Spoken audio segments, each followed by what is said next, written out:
Blessing ടുഡേയിലേക്ക് എല്ലാവർക്കും സ്വാഗതം. കർത്താവിൻ്റെ ഒരു വലിയ കൃപയുടെ ചിറകിൻ്റെ കീഴിലാണ് കർത്താവ് നമ്മളെ ഇന്ന് പിടിച്ച് നിർത്തിയിരിക്കുന്നത്. ഇന്നത്തെ ദിവസം കർത്താവിന് എന്തൊക്കെയോ നമ്മളോട് സംസാരിക്കാനുണ്ട്. എത്ര പേര് കേൾക്കാൻ റെഡി ആയിട്ടുണ്ട്? അവരുടെ ഒരു ഹാലലുയായൊക്കെ കേൾക്കട്ടെ, അല്ലെങ്കിൽ ചാറ്റ് ബോക്സിലൊക്കെ ഹാലലുയ ഇപ്പോൾ ഇടാൻ തുടങ്ങിയാലും. ഇന്നത്തെ ആദ്യത്തെ സ്പോൺസർ നമുക്കൊരു സുപ്രീം സ്പോൺസറാണ്. എറണാകുളത്ത് തഹാൻ അലക്സാണ്ടർ ഏബ്രഹാം ആണ് ഇന്നത്തെ ആദ്യത്തെ നമ്മുടെ സ്പോൺസർ. Thank you Tahaan. ഇന്ന് തഹാൻ അലക്സാണ്ടർ ഏബ്രഹാമിന്റെ ജന്മദിനം കൂടിയാണ്. Happy birthday Tahan. കർത്താവ് ധാരാളമായിട്ട് കുഞ്ഞിനെ അനുഗ്രഹിക്കട്ടെ. കൈകൾ നമുക്ക് ഒരുമിച്ച് നേരെ ഈ കുഞ്ഞിന്റെ നേരെ നീട്ടി, ഈ ഫോട്ടോയ്ക്ക് നേരെ നീട്ടി നമുക്ക് ഒരുമിച്ച് പ്രാർത്ഥിക്കാം. കർത്താവെ, തഹാൻ അലക്സാണ്ടർ ദൈവത്തെ കൂടുതൽ ഈ ചെറുപ്രായത്തിൽ തന്നെ അറിഞ്ഞു വളരുവാൻ, ദൈവത്തിന്റെ പദ്ധതിക്ക് അനുസരിച്ച് ജീവിക്കുവാൻ, വിദ്യാഭ്യാസവും ഭാവിയും അനുഗ്രഹിക്കപ്പെടുവാൻ, തന്റെ ഭവനത്തിലെ എല്ലാവരും ആരോഗ്യത്തോടെ ഇരിക്കുവാൻ, 2024 ദൈവികമായ നന്മകൾ ഈ ഭവനത്തിൽ ഉണ്ടാകുവാൻ ഞങ്ങൾ ഒരുമിച്ച് ചേർന്ന് അനുഗ്രഹിച്ചു പ്രാർത്ഥിക്കുന്ന കർത്താവെ, thank you Lord, thank you Jesus. പിന്നെ തുടർന്ന് അടുത്തത് ഒരു കീ സ്പോൺസർ ആണുള്ളത്. നമുക്ക് ഒരുമിച്ച് ചേർത്ത് പ്രാർത്ഥിക്കാം. കരുനാഗപ്പള്ളിയിൽ നിന്ന് നിജ കുര്യനാണ്. Thank you sister Nija. പ്രാർത്ഥിച്ചതിന്റെ ഫലമായിട്ട് മകന് ഇന്റേൺഷിപ്പ് ലഭിച്ചതിന്റെ നന്ദി സൂചകമായിട്ടാണ്. കൺഗ്രാജുലേഷൻസ്. കർത്താവ് ധാരാളമായിട്ട് അനുഗ്രഹിക്കട്ടെ. മകന്റെ തലവേദന സൗഖ്യമാകട്ടെ എന്ന് ഞങ്ങൾ പ്രാർത്ഥിക്കുന്നു. ഇളയ മകൻ രക്ഷിക്കപ്പെടുവാൻ സ്വർഗത്തിലെ കർത്താവെ, അങ്ങയുടെ വാതിലുകൾ അങ്ങ് തുറന്നതിനായി നന്ദി പറയുന്ന കർത്താവെ. അടുത്തൊരു കോ സ്പോൺസറാണ് തൊടുപുഴയിൽ നിന്ന് സലോമി ബിജു ആണ്. Thank you sister Salomi. ഞങ്ങൾ ഒരുമിച്ച് ചേർന്ന് പ്രാർത്ഥിക്കുന്നു. മകന് നല്ല ശമ്പളത്തോടെ അനുഗ്രഹിക്കപ്പെട്ട ഒരു ജോലി ലഭിക്കാൻ സ്വർഗത്തിലെ കർത്താവെ, അങ്ങയുടെ വഴികൾ തുറക്കണമേ. ഭവനത്തിന്റെ പണി പൂർത്തിയാകുവാൻ സ്വർഗത്തിലെ കർത്താവെ, അങ്ങയുടെ ദൂതന്മാരെ അയച്ച് അത് കംപ്ലീറ്റ് ചെയ്യിപ്പിക്കണമെന്ന് പ്രാർത്ഥിക്കുന്നു. കർത്താവെ, അങ്ങ് അത്ഭുതം ചെയ്തതിനായി നന്ദി. ദൈവ പ്രവൃത്തികൾ വെളിപ്പെടുത്തിയതിനായി നന്ദി കർത്താവെ. പ്രാർത്ഥന കേട്ടതിനായി നന്ദി, യേശുവിൻ്റെ നാമത്തിൽ തന്നെ. ആമേൻ, ആമേൻ. തുടർന്ന് ഇന്നത്തെ സന്ദേശത്തിലേക്കാണ് നമ്മൾ പോകാൻ പോകുന്നത്. പക്ഷെ അതിനു മുമ്പ് നാളെ നമ്മുടെ എല്ലാ ബ്ലെസ്സിങ് ടുഡേ സഭകളിലും ആരാധന നടക്കുന്നുണ്ട്. 7:45 മണിക്ക് ഇംഗ്ലീഷിലും ഹിന്ദിയിലൊക്കെയുള്ള ആരാധന ലൈവായിട്ട് കാണാം, അല്ലെങ്കിൽ കൊച്ചിയിലേക്ക് നേരിട്ട് വരിക. അതുപോലെ തന്നെ 9:45 എല്ലാ ബ്ലെസ്സിങ് ടുഡേ സഭകളിലും ആരാധന നടക്കുന്നതിനാൽ 10 മണിക്ക് നിങ്ങളിപ്പോൾ കണ്ടുകൊണ്ടിരിക്കുന്ന സോഷ്യൽ മീഡിയ പ്ലാറ്റ്ഫോമിൽ അല്ലെങ്കിൽ ഈ ചാനലിൽ നിങ്ങൾക്ക് 10 മണിക്ക് ലൈവായിട്ട് ആ പ്രോഗ്രാം നിങ്ങൾക്ക് വീക്ഷിക്കാൻ സാധിക്കുന്നതാണ്. സാധിക്കുന്നവരെല്ലാവരും തൊട്ടടുത്തുള്ള ബ്ലെസ്സിങ് സെന്ററിലേക്ക് വരുവാനായിട്ട് ഞാൻ നിങ്ങളെ സ്നേഹപുരസ്സരം ഓർമ്മിക്കുകയാണ്. കർത്താവ് ധാരാളമായിട്ട് അതിനെല്ലാവരെയും സഹായിക്കട്ടെ. തുടർന്ന് വേഗത്തിൽ ഇന്നത്തെ സന്ദേശത്തിലേക്ക് നമുക്ക് കടക്കാം.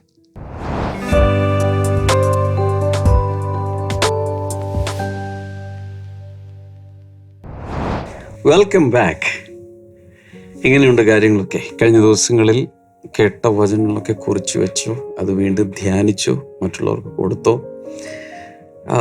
നമ്മൾ പുതുതായി കേൾക്കുന്ന കാര്യങ്ങളൊക്കെ നമ്മുടെ അകത്ത് സൂക്ഷിക്കുകയും അപ്പോൾ തന്നെ മറ്റുള്ളവർക്ക് നമ്മൾ കൊടുക്കുകയും ചെയ്യുക.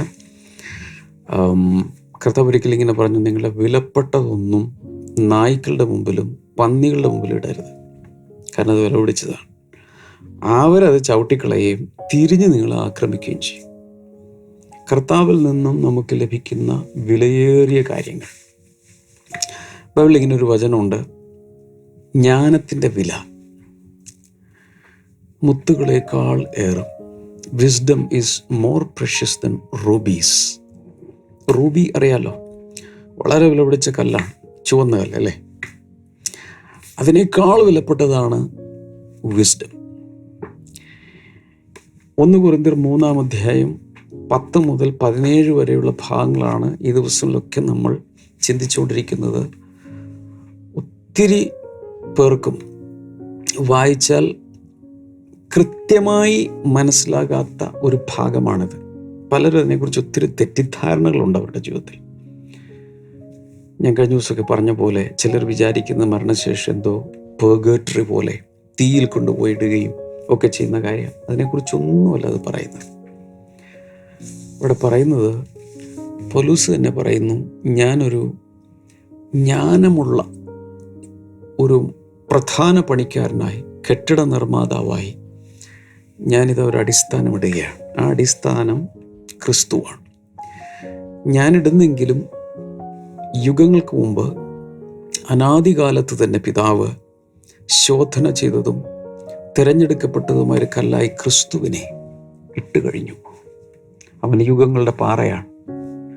അവനാണ് സകലത്തിൻ്റെ അടിസ്ഥാനം, സൃഷ്ടിക്കപ്പെട്ട സകലത്തിൻ്റെയും ദൃശ്യവും അദൃശ്യവുമായ സകല സൃഷ്ടി ചരാചരങ്ങളുടെയും അടിസ്ഥാനം ക്രിസ്തുവാണ്. ഉളവായതെല്ലാം അവനിലൂടെ ഉളവായി. അവനിലൂടെ അല്ലാതെ ഒന്നും ഉളവായിട്ടില്ല. എല്ലാം അവൻ മുഖാന്തരമുണ്ടായി, അവനായി ഉണ്ടായി, അവനിലേക്കാകുന്നു എല്ലാം എത്തിച്ചേരുന്നതും. ക്രിസ്തുവിനെ അടിസ്ഥാനമായിട്ടിട്ടു ഇനി ഓരോരുത്തർ പണിയുമ്പോൾ കെയർഫുള്ളായി പണിയണം. പൗലോസ് തന്നെ പറയുന്നുണ്ട്, ഞാൻ അടിസ്ഥാനമിടുമ്പോൾ പ്രത്യേകിച്ച് യൂസ് ചെയ്തത് വിസ്ഡമാണ്. എല്ലാവരും ഒന്ന് പറഞ്ഞേ, ജ്ഞാനമാണ് ഉപയോഗിച്ചത്. ഞാൻ 1-2 വചനങ്ങൾ തന്നാൽ കുറിച്ച് വയ്ക്കാമോ? മിടുക്കന്മാരും മിടുക്കികളൊക്കെ ലൈവ് ചാറ്റിലേക്ക് ഒന്ന് ടൈപ്പ് ചെയ്തിടണം, കമൻറ്റ് സെക്ഷനിലിടണം. സദൃശവാക്യങ്ങൾ 9:1 വചനം, Proverbs chapter 9 and verse number 1. Wisdom has built her house. She has set up its 7 pillars. അവിടെ പറയുന്നത് ജ്ഞാനമായവൾ വീട് പണിയുന്നു. Wisdom has built her house. ജ്ഞാനം അവളുടെ വീട് പണിതിരിക്കുന്നു. ബുദ്ധിയുള്ളവൾ, ജ്ഞാനമുള്ളവൾ അവളുടെ വീട് പണിതിരിക്കുന്നു. ഇവിടെ വിസ്ഡത്തെ, ജ്ഞാനത്തെ പെർസോണിഫൈ ചെയ്ത് ഒരു സ്ത്രീയായി ഉപമിച്ച് സംസാരിക്കുന്നുള്ളൂ. Wisdom has built her house. ജ്ഞാനം അവളുടെ വീട് പണിതിരിക്കുന്നു. She has set up its 7 pillars. 7 തൂണുകളിലാണ് ഇത് പണിതിരിക്കുന്നത്. എങ്ങനെയാണെന്ന് ചോദിച്ചാൽ എനിക്ക് അറിഞ്ഞുകൂടാ. 7 തൂണുകൾ കൊണ്ട് എങ്ങനെയാണ്? സാധാരണ ഈവൻ നമ്പേഴ്സാണ് വരേണ്ടത്. പക്ഷേ ഈ 7 തൂണുകൾ അത് ഒത്തിരി വ്യാഖ്യാനിക്കാൻ ഇപ്പോൾ എനിക്ക് അറിഞ്ഞുകൂടാ. കർത്താവ് പഠിപ്പിച്ചു തന്നാൽ പഠിപ്പിക്കാം. അപ്പോൾ ഇവിടെ ജ്ഞാനമാണ് വീട് പണിയുന്നത്. അല്ലെങ്കിൽ ഇങ്ങനെ വേണമെങ്കിൽ പറയാം, ഒരു വീട് പണിയുവാൻ ജ്ഞാനം വേണം. അതുകൊണ്ടാണ് പൗലോസ് ജ്ഞാനത്തോടുകൂടെ ശരിയായ അടിസ്ഥാനമിട്ടത്. 24-ാം അധ്യായത്തിൽ സദൃശവാക്യങ്ങൾ 24, 3-4 വചനങ്ങൾ വായിക്കുമ്പോൾ, Proverbs chapter 24, 3 and 4, അവിടെ കാണുന്നത് by wisdom a house is built. ജ്ഞാനം കൊണ്ട് ഒരു വീട് പണിയപ്പെടുന്നു.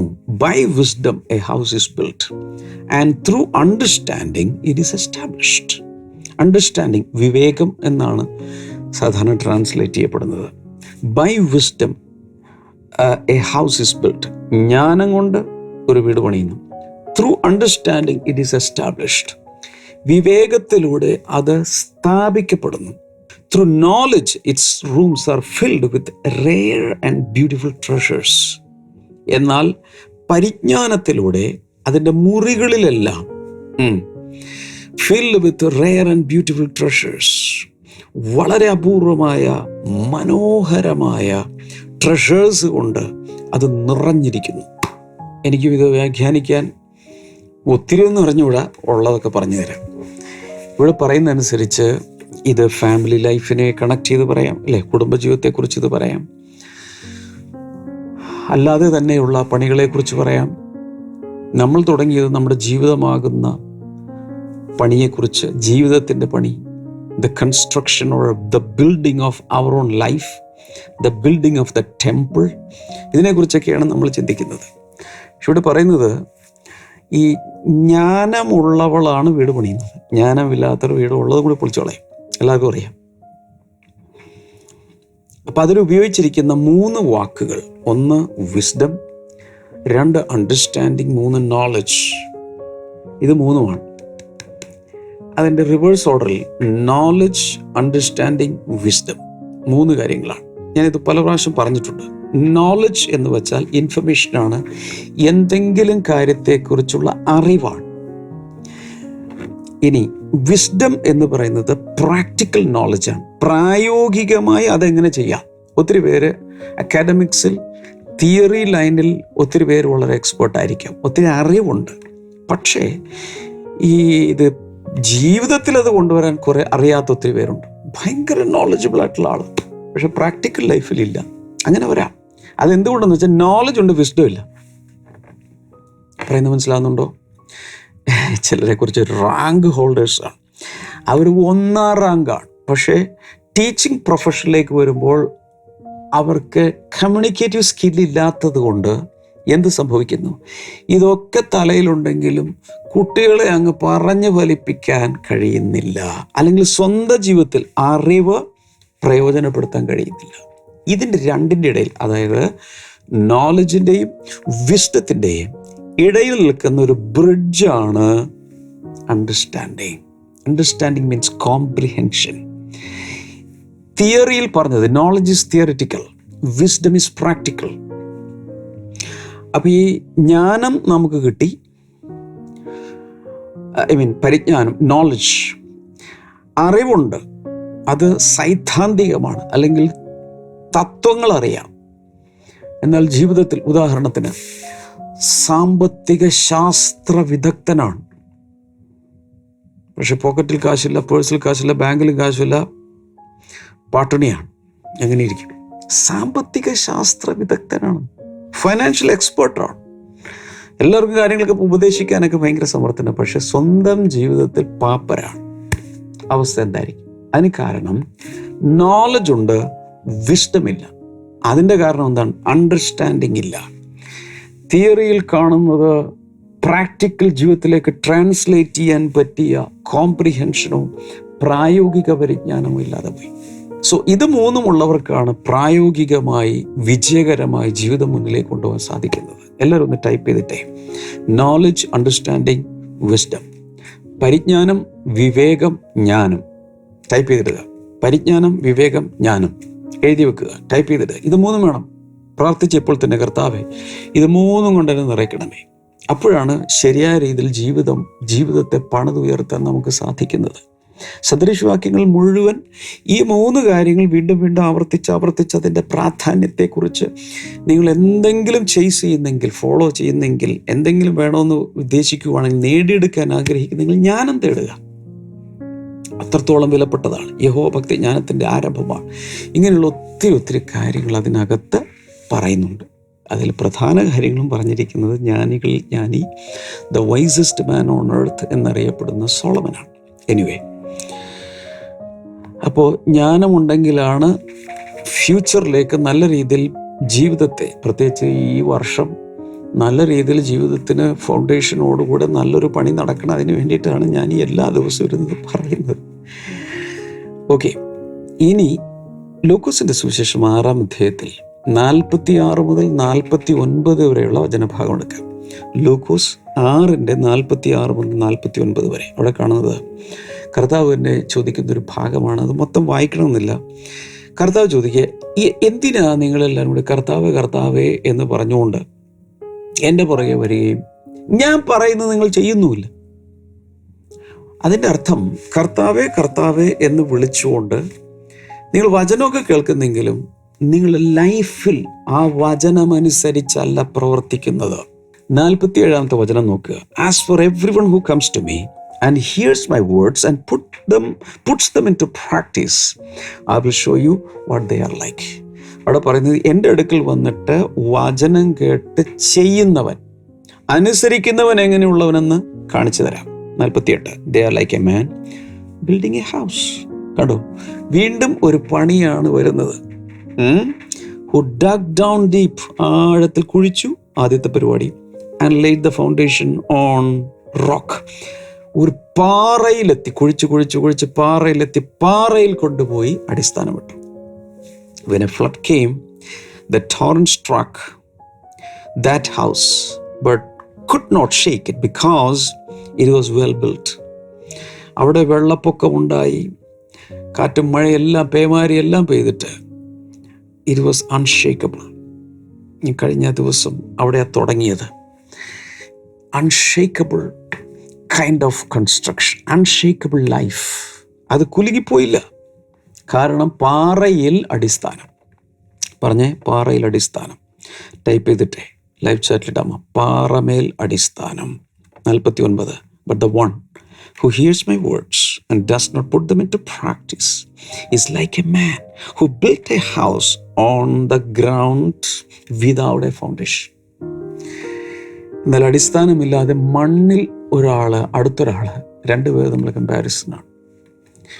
ആഴെ കുഴിച്ചുമില്ല, അടിസ്ഥാനമിട്ടില്ല, നേരെ മണ്ണിന്മേൽ അടിസ്ഥാനമില്ലാതെ വീട് കെട്ടിപ്പൊക്കി. The moment the torrent struck that house, it collapsed and its destruction was complete.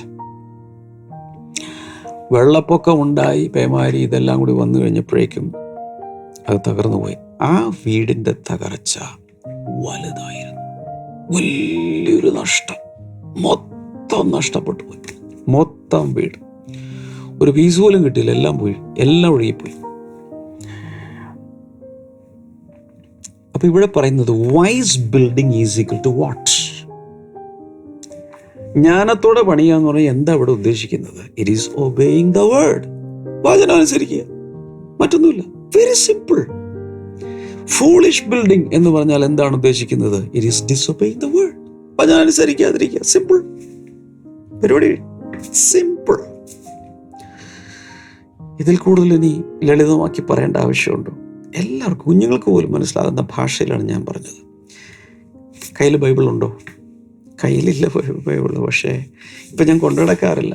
Mobile ഉണ്ടല്ലോ, മിക്കവാറും എല്ലാവരുടെയും മൊബൈലിൽ ബൈബിളുണ്ട്. ഇല്ലെങ്കിൽ ഇപ്പോൾ ഡൗൺലോഡ് ചെയ്യാം, ഫ്രീ ആണ്. ഇംഗ്ലീഷോ മലയാളമോ ഏത് ഭാഷയിലും ഫ്രീ ഡൗൺലോഡുണ്ട്. ഓഡിയോ ബൈബിളുണ്ട്, യൂട്യൂബിലുണ്ട്, പല പ്ലാറ്റ്ഫോമുകളിൽ നിന്ന് ബൈബിളുണ്ട്. പണ്ട് കാലത്തൊക്കെ കാശ് വേണം ബൈബിൾ മേടിക്കാൻ. എൻ്റെ കയ്യിൽ കാശില്ലാഞ്ഞിട്ടൊരു 5 രൂപയ്ക്ക് വർഷങ്ങൾക്ക് മുമ്പ് ഞങ്ങളുടെ പള്ളിയിൽ ചെന്ന് അച്ഛനോട് ചോദിച്ച്, പുരോഹിതനോട് ചോദിച്ച് 5 രൂപയ്ക്ക് ഒരു ബൈബിൾ വാങ്ങിച്ചു. അതായിരുന്നു ഞങ്ങളുടെ ആകെയുള്ള സമ്പത്ത്. എന്നാൽ ഇന്ന് അതുപോലും വേണ്ട. കയ്യിലുള്ള സ്മാർട്ട് ഫോണിലേക്ക് ബൈബിൾ ഡൗൺലോഡ് ചെയ്യാം, പല ഭാഷയിലുള്ളതും ഒക്കെ ചെയ്യാം. അത് കേട്ട് ജീവിതത്തിൽ വചനമനുസരിച്ച് ജീവിക്കാമെങ്കിൽ അതിനെയാണ് നല്ല അടിസ്ഥാനത്തിന്മേൽ പണിയപ്പെടുന്ന വീട് പണിക്കാരൻ എന്ന് പറയുന്നത്. എബ്രായലേഖനം 6:1 വേറൊരു കാര്യത്തിൽ കൂടെ നമുക്ക് വെളിച്ചം കിട്ടും. അവിടെ പറയും, therefore let's move beyond the elementary teachings about Christ and be taken forward to maturity, not laying again the foundation of repentance from acts that leads to death and of faith in God. അവിടെ അടിസ്ഥാനങ്ങളെ കുറിച്ച് പറയുന്നുണ്ട്. എന്താണത്? Foundational teachings, the elementary teachings. ആദ്യം അറിയേണ്ടത്, ഞാൻ ഈ കഴിഞ്ഞ ദിവസവും നിങ്ങളെ ഞാൻ കാണിച്ചായിരുന്നു, നമ്മുടെ ബ്ലെസ്സിങ് ടുഡേയിൽ നിന്നുള്ള ഏറ്റവും latest release, foundations of faith. ഇത് പല ഭാഷകളിലേക്ക് ദൈവം അനുവദിച്ചാൽ വരും. ഇപ്പോൾ എൻ്റെ കയ്യിൽ പിടിച്ചിരിക്കുന്ന ഇംഗ്ലീഷാണ്. Foundations of faith. ഞാൻ പറയാൻ വന്നത്, നമ്മുടെ ജീവിതത്തിലെ ഫൗണ്ടേഷൻസ് എന്ന് പറയുന്നത് ക്രിസ്തുവിനെ കുറിച്ചുള്ള പരിജ്ഞാനം, അറിവ്, അതിനോട് ബന്ധപ്പെട്ട അടിസ്ഥാനപരമായ എലമെൻ്ററി ടീച്ചിങ്സ്, ഫൗണ്ടേഷണൽ ട്രൂത്ത്സ്, ഇതിനെക്കുറിച്ചുള്ള നമ്മുടെ അറിവ്. അതിൻ്റെ മേൽ വേണം നമ്മുടെ ജീവിതത്തെ, ആത്മീയ ജീവിതത്തെ, മൊത്തം ജീവിതത്തെ കെട്ടിപ്പണിയാൻ. ഒരിക്കലും ഈ നല്ല അടിസ്ഥാനത്തിൻ്റെ മേലാണ് പണി നടക്കുന്നതെങ്കിൽ ഒരിക്കലും അത് താഴെ പോകില്ല. It will be an unshakeable life. Unshakeable life. ഒരിക്കലും കുലുങ്ങിപ്പോകാതെ ജീവിക്കാൻ കർത്താവ് അതിനാൽ നമ്മെ സഹായിക്കും. ഞാൻ പറയാൻ വന്നത്, ജ്ഞാനമായവൾ വീട് പണിയുന്നു. ജ്ഞാനമുണ്ടെങ്കിലേ വീട് പണിയും പറ്റൂ. ശരിക്കും ഒരു വീട് നല്ല രീതിയിൽ പണിത് ഫങ്ഷൻ ചെയ്യണമെങ്കിൽ 3 കാര്യങ്ങൾ ആവശ്യമാണ്. അതിനെ പറയുന്നത് നോളജ്, അണ്ടർസ്റ്റാൻഡിങ്, വിസ്ഡം. പരിജ്ഞാനം, വിവേകം, ജ്ഞാനം. 3 കാര്യങ്ങളാണ്. നേരത്തെ ഞാൻ എക്സ്പ്ലെയിൻ ചെയ്തു. നോളജ് ഈസ് തിയറിറ്റിക്കൽ, സൈദ്ധാന്തികമായി കാര്യങ്ങൾ മനസ്സിലാക്കുക. അറിവ്, ഒത്തിരി പേർക്ക് ബൈബിളിനെ കുറിച്ച് അറിവുണ്ട്, എന്നാൽ അതുകൊണ്ട് നല്ലൊരു ജീവിതം കെട്ടിപ്പടുക്കാൻ സാധിക്കണമെന്നില്ല. എന്നാൽ അതിൽ അണ്ടർസ്റ്റാൻഡിങ് വരണം, കോംപ്രിഹെൻഷൻ ഉണ്ട്, അത് നമ്മൾ ഗ്രഹിക്കണം. അവിടെയാണ് അതൊരു വെളിപ്പാടായി മാറുന്നത്, ഇൻഫർമേഷൻ റെവലേഷനായി മാറും. അങ്ങനെ ആയി കഴിയുമ്പോൾ നമുക്കൊരു പ്രാക്ടിക്കൽ വിസ്ഡം കിട്ടും. Wisdom is always practical. ദൈനംദിന ജീവിതത്തിൽ ഞാൻ ഇന്നതാണ് ചെയ്യേണ്ടത്, അതിനനുസരിച്ച് ജീവിതത്തെ മുന്നോട്ട് കൊണ്ടുപോകാൻ കർത്താവ് സഹായിക്കും. ഞാനിത് പറയുമ്പോൾ ഇത് കേട്ടുകൊണ്ടിരിക്കുന്ന നിങ്ങളെക്കുറിച്ചൊരു ഇംപ്രഷൻ എൻ്റെ അകത്ത് വരികയാണ്. പരിശുദ്ധാത്മാവിലാണതെന്ന് ഞാൻ വിശ്വസിക്കുന്നു. നിങ്ങളുടെ ജീവിതത്തെ കർത്താവ് ഏറ്റവും നല്ല രീതിയിൽ, എത്ര വലിയ ഭൂകമ്പം വന്നാലും, ടോറൻസ് ഓഫ് റെയിൻ വന്നാലും, ഫ്ലഡ് ഉണ്ടായാലും, എത്ര വലിയ സൈക്ലോൺ അടിച്ചാലും തകരാത്ത ഒരു ജീവിതം, ഒരു കെട്ടിടം ഒരു ദേവാലയം ഒക്കെ ആയിട്ട് കർത്താവ് നിങ്ങളുടെ ജീവിതത്തെ പണിയാൻ പോവുക. ഞാനത് വിശ്വസിക്കുന്ന അടുത്ത ആഴ്ചയിൽ വളരെ വിലപ്പെട്ട ചില കാര്യങ്ങളൊക്കെ ഞാൻ നിങ്ങളോട് സംസാരിക്കാൻ പോവാം. എനിവേ, നമുക്കൊരു സാക്ഷ്യം ഈ സമയത്ത് വാച്ച് ചെയ്യാം. അതിന് ശേഷം ഞാൻ നിങ്ങൾക്ക് വേണ്ടി പ്രാർത്ഥിക്കും.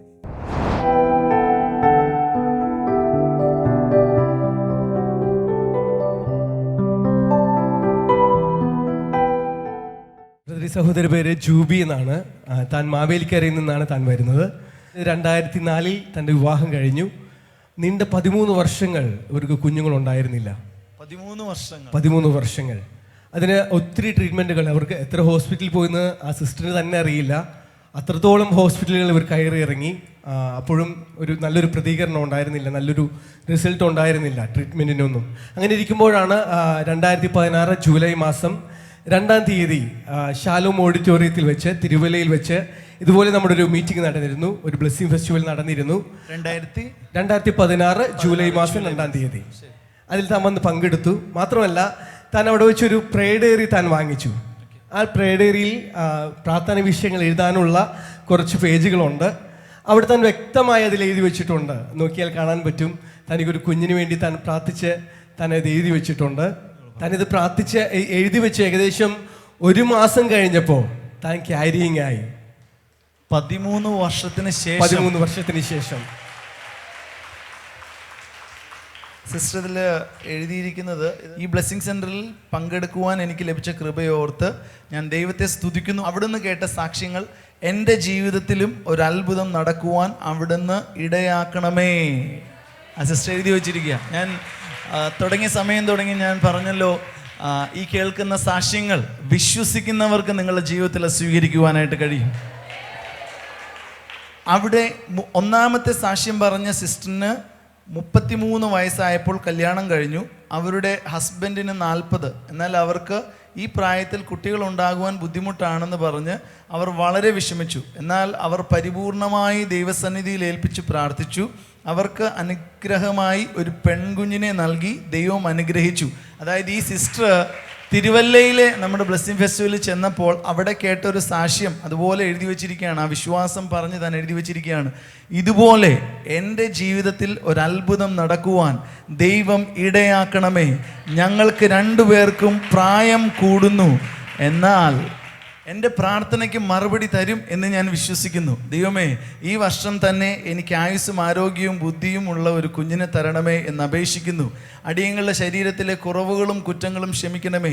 കുഞ്ഞുങ്ങളുണ്ടാകുവാൻ തടസ്സമായ എല്ലാ കാര്യങ്ങളും എഴുതി ഒത്തിരി കാര്യങ്ങൾ എഴുതി വെച്ചിട്ടുണ്ട്. പക്ഷേ ഈ പ്രാർത്ഥന എഴുതി വെച്ച് സിസ്റ്ററിലെ പ്രാർത്ഥനകളും പ്രാർത്ഥിക്കുമായിരിക്കുമല്ലോ, കുഞ്ഞുങ്ങളുണ്ടാകാനുള്ള പ്രാർത്ഥന എത്ര നാളിന് ശേഷമാണ് സിസ്റ്റർ പ്രഗ്നന്റ് ആവുന്നത്? 1 മാസം ഇത് പ്രാർത്ഥിച്ചു. തൊട്ടടുത്ത മാസം തന്നെ പ്രഗ്നന്റ് ആയി. ഇത് ആൺകുഞ്ഞാണ്. കുഞ്ഞിനെ എന്ത് പേരിട്ടു?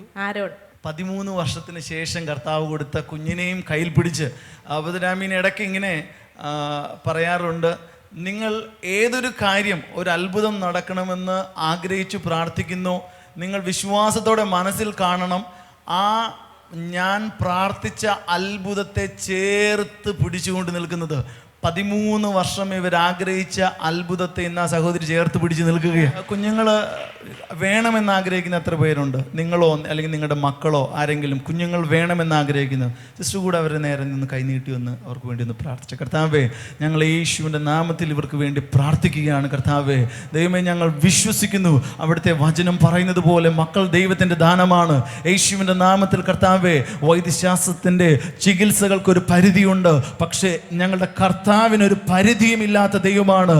യേശുവിൻ്റെ നാമത്തിൽ ഈ സഹോദരിക്ക് 13 വർഷത്തിന് ശേഷം കൊടുത്ത ഈ ഒരു കുഞ്ഞിനെ പോലെ കർത്താവേ, അടുത്ത വർഷം ഇതേ സമയത്ത് ഇവരുടെ കൈകളിൽ കുഞ്ഞുങ്ങൾ ഉണ്ടാകട്ടെ എന്ന് ഞങ്ങൾ പ്രാർത്ഥിക്കുന്നു. അല്ലെങ്കിൽ ഇവർ പ്രാർത്ഥിക്കുന്ന വ്യക്തികൾക്ക് എവിടെയാണെങ്കിലും, ഭൂമിയുടെ അറ്റത്താണെങ്കിലും അവരുടെ ജീവിതത്തിൽ ഇപ്പോൾ ഒരത്ഭുതം സംഭവിച്ചിരിക്കാൻ നന്ദി.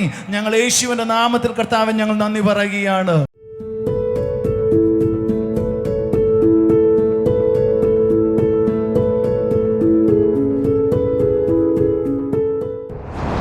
പ്രാർത്ഥിക്കാൻ കൈകൾ നീട്ടാം. കർത്താവായ യേശുവിൻ്റെ നാമത്തിൽ ഞാനിപ്പോൾ ജനങ്ങളെ അനുഗ്രഹിക്കുകയാണ്. ഇന്ന് കേട്ട വചനങ്ങൾ എല്ലാവരുടെ അകത്തേക്ക് സ്ഥാപിതമാകട്ടെ.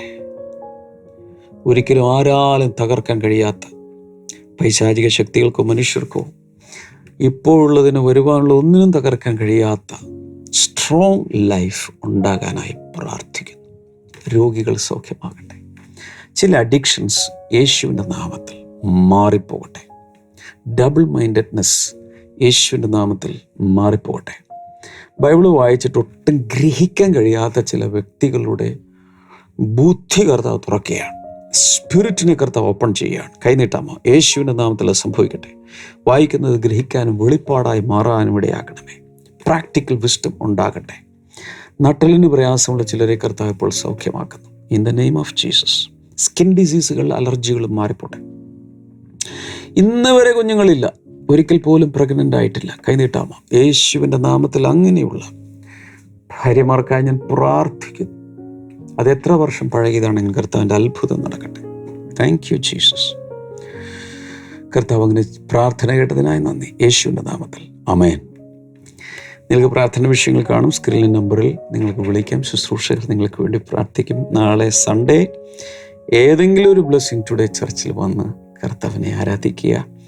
ബ്ലെസ്സിംഗ് ടുഡേ ചർച്ച് ഇല്ലാത്ത സ്ഥലങ്ങളിലുള്ളവർക്ക് ഓൺലൈനിൽ കാണാം. ഹാർവസ്റ്റ് TV-യിലുണ്ട്.